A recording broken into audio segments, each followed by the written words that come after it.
Hello everyone, मेरा नाम है दुर्गेश और मैं आपका स्वागत करता हूं अपने YouTube channel Durgesh academic classes में। और आज हम पढ़ेंगे क्लास 12 की केमिस्ट्री में जो हमारा रासायनिक बलगतिकी है उसमें एक छोटा सा पार्ट है कि अगर किसी रासायनिक अभिक्रिया का ताप हम बदलेंगे तो उस रासायनिक अभिक्रिया पे क्या प्रभाव पड़ेगा, उसके वेग पे क्या प्रभाव पड़ेगा, उसका जो दर होगा उस पर क्या प्रभाव पड़ेगा, ठीक है, उसके बारे में। चलिए शुरू करते हैं। क्या हमारा आज का टॉपिक है कि किसी रासायनिक अभिक्रिया पे ताप का प्रभाव। तो मैं लिखता हूं हेडिंग क्या, जो हमारा आज का टॉपिक है रासायनिक अभिक्रिया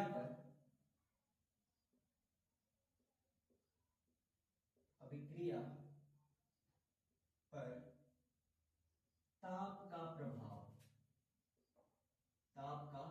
ठीक है। इसको बोल देगा इफेक्ट ऑफ टेम्परेचर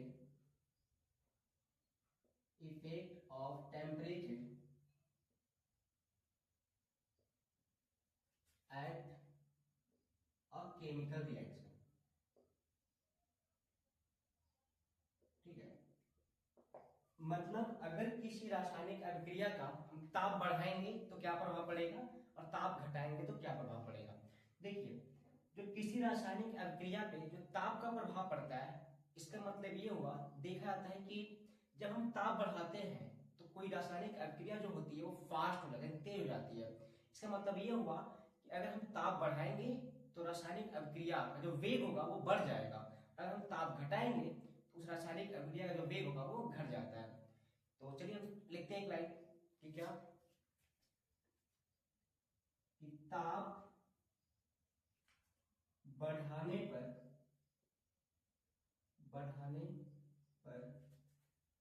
रासायनिक अभिक्रिया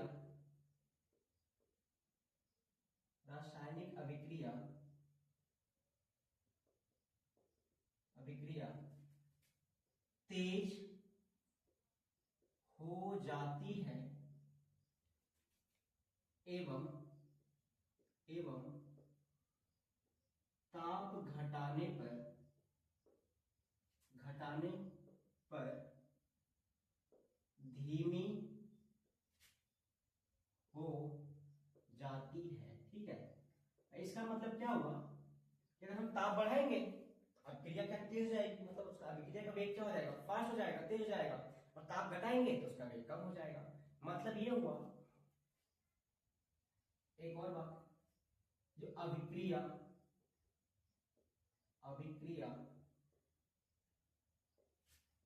का जो वेग होता है, ठीक है, वेग बोले, ठीक है, या हम इसका दर बोले, ठीक है, चाहे हम वेग बोले, दर, या फिर क्या, जो वेग स्थिरांक, ठीक है। हम अब सबकी बात करेंगे, हम जो वेग स्थिरांक होता है, वेग स्थिरांक, ठीक है, जो हम के से लिखते हैं और इसके दर हम स्मॉल आर से लिखेंगे, ठीक है। वो क्या होता है, समानुपाती होता है किसके, ताप के, ठीक है। ताप में क्या होता है, समानुपाती होता है। अगर हम ताप बढ़ाएंगे तो उसका दर क्या बढ़ जाएगा, वेग स्थिरांक बढ़ जाएगा। अगली बात, एक और देखा गया है कि क्या, किसी रासायनिक अभिक्रिया का ताप 10 डिग्री सेल्सियस, ठीक है, बढ़ाने पर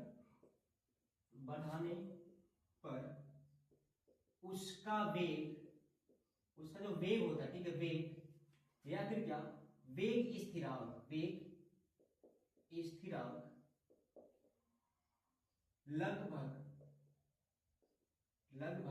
दोगुना हो जाता है। लगभग क्या होगा, दोगुना हो जाता है। लगभग पहले का 2 गुना हो जाता है, ठीक है, हो जाता है। ऐसा क्या देखा गया, ठीक है। मतलब क्या हुआ कि अगर हमारा ताप क्या है, T1 है, कोई T1 ताप है, तो इस पे जो हमारा अभिक्रिया का जो वेग, मान लीजिए R1 है, या जो हमारा वेग स्थिरांक है वो K1 है, ठीक है। मतलब ताप T1 है तो कोई रासायनिक अभिक्रिया, मान लो अभिक्रिया चली हमारी R से P, कोई रासायनिक अभिक्रिया है, अभिकारक उत्पाद है। जब इसमें ताप जो T1 है, ठीक है, उस पे जो अभिक्रिया जो दर है, जो वेग है वो R1 मान लेते हैं, और और जो वेग स्थिरांक वो k1 है। मतलब क्या हुआ, हम लिखना चाहेंगे क्या r1 बराबर क्या हो जाएगा k1 और क्या अभिकारक की सांतक पावर n, एक कोटि n तो हो जाएगा, ये हो जाएगा। अगर हम इसका ताप क्या करेंगे बदल के T2 करें और T2 कितना करें हम पहले में 10 डिग्री सेल्सियस क्या करें बढ़ा दें, यानी पहले से 10 डिग्री सेल्सियस क्या करें हम बढ़ा दें, तो तब जो हमारा वेग आएगा ठीक है, तो हमारा R2 हो जाएगा, ये क्या हो जाएगा लगभग क्या पहले का दोगुना, यानी कि पहले का दोगुना हो जाएगा, या जो हमारा वेग स्थिरांक k2 होगा वो लगभग क्या हो जाएगा पहले का दोगुना हो जाएगा। ऐसा क्या है देखा था, ठीक है। तो सीधी सी बात यहाँ पे समझ में आती है कि जो अभिक्रिया का वेग है वो ताप पे निर्भर कर रहा है, ठीक है। ताप बढ़ा रहे हैं तो वेग बढ़ जा रहा है, ताप घटा रहे हैं तो वेग घट जा रहा है। जब वेग और वेग क्या होता है, मतलब वेग सीधे किससे जुड़ा हुआ है, वेग स्थिरांक से। वेग स्थिरांक बढ़ेगा तो अभिक्रिया का वेग भी बढ़ेगा, वेग स्थिरांक घटेगा तो अभिक्रिया का वेग भी घटेगा। तो ये हमारा थ्योरेटिकल नॉलेज है, ठीक है। अब इसको अच्छी तरह समझेंगे कैसे, तो एक समीकरण होता है जिसका नाम है आर्हेनियस समीकरण, ठीक है। वहां हमको दिखता है कि हम वेग ताप बढ़ाएंगे तो कैसे वेग बढ़ता है, ताप घटाएंगे तो कैसे वेग घटता है। तो इसको कौन एक्सप्लेन करता है, आर्हेनियस समीकरण, उनके बारे में हम पढ़ते हैं, ठीक है। तो लिखते हैं लाइन क्या, रासायनिक अभिक्रिया अभिक्रिया की ताप पर निर्भरता, ठीक है, निर्भरता आर्हेनियस ठीक है समीकरण के द्वारा दी जाती है, ठीक है। किसके द्वारा, आर्हेनियस समीकरण के द्वारा, ठीक है। हम देख सकते हैं वहां से क्या कि कैसे ताप निर्भर करता है। तो चलिए अब नाम हमने किसका लिया, आर्हेनियस समीकरण। अब ये क्या होते हैं लिखता हूं, ठीक है, आर्हेनियस समीकरण। अब ये क्या होता है समीकरण, Arrhenius ARRHENIUS Arrhenius equation.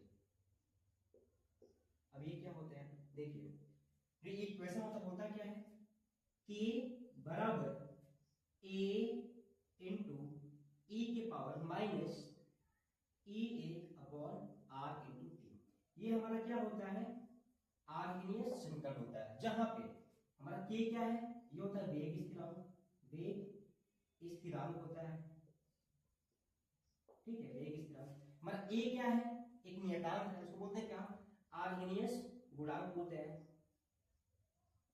Arrhenius गुणांक बोलते हैं, ठीक है, गुणांक, आर्हेनियस फैक्टर, या इसे और नाम है, या पूर्व चरघातांकी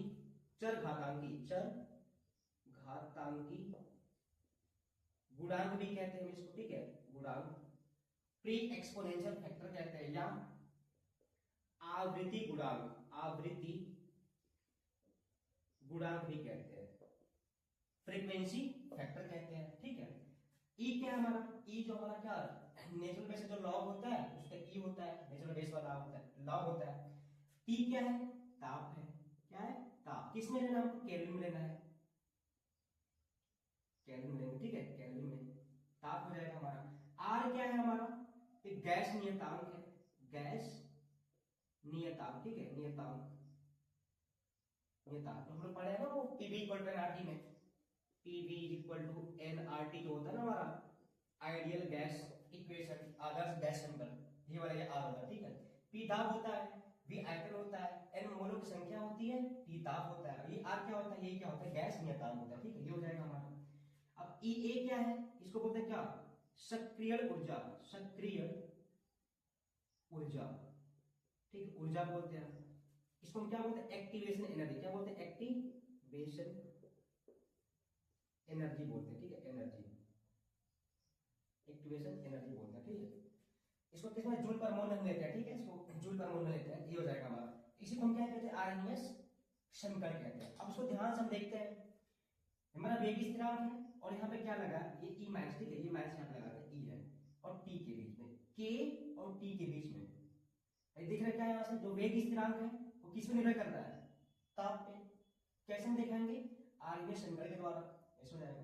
अब सवाल कि कैसे निर्भर कर रहा है, देखिए यहाँ पे के जो है यहाँ लगा है माइनस, ठीक है, माइनस लगा हुआ है, और क्या लगा 1/, देखो टी इनवर्स में है, उल्टा है, लेकिन टी एक तो यहाँ से माइनस लगा हुआ है और यहाँ से उल्टा खुद है, उल्टा को उल्टा सीधा, मतलब क्या हुआ, जो है वेग स्थिरांक है किस पे डायरेक्टली प्रोपोर्शनल है, ताप के, ताप के क्या समानुपाती है। हम यहाँ से क्या देखेंगे, ठीक है, यहाँ से हमें ये देखने को मिल रहा है कि जो हमारा वेग स्थिरांक है, ठीक है, वे क्या है, समानुपाती किसके, ताप के।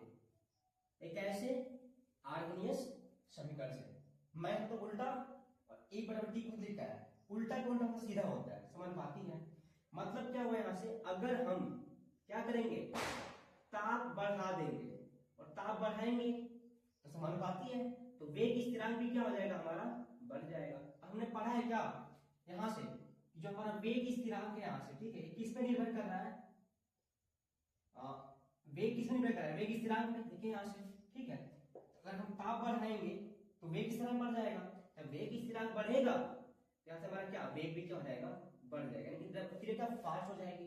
अगली बात क्या हो जाएगा हमारा यहाँ से, अगर हम ताप कम रखेंगे, घटाएंगे, तो वेग स्थिरांक भी क्या हो जाएगा, घट जाएगा, कम रहेगा। जब वेग स्थिरांक कम रहेगा तो क्रिया का वेग भी क्या होगा, वो घट जाएगा, यानी क्या, कम रहेगा।